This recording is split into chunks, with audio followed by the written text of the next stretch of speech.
What is the secret history of voter suppression tactics?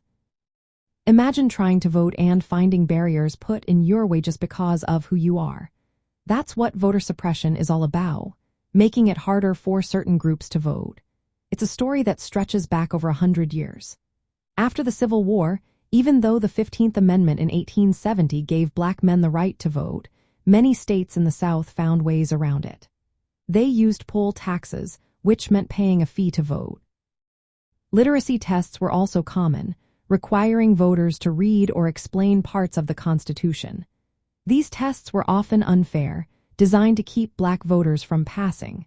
Some states used grandfather clauses, which meant only people whose ancestors voted before 1866 could vote. This mostly helped white voters and kept black voters out. White-only primaries were another tactic, where only white voters could take part in primary elections, blocking black citizens from choosing candidates.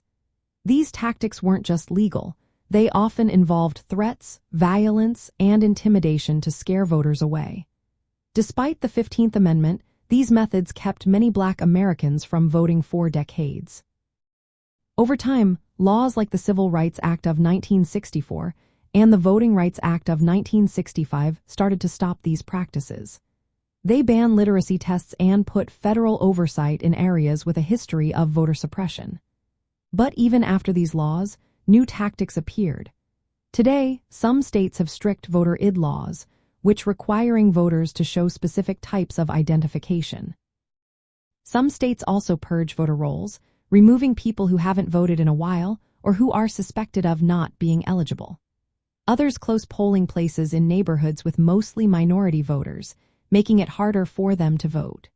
Gerrymandering is another tactic, where voting districts are redrawn to weaken the voting power of certain groups.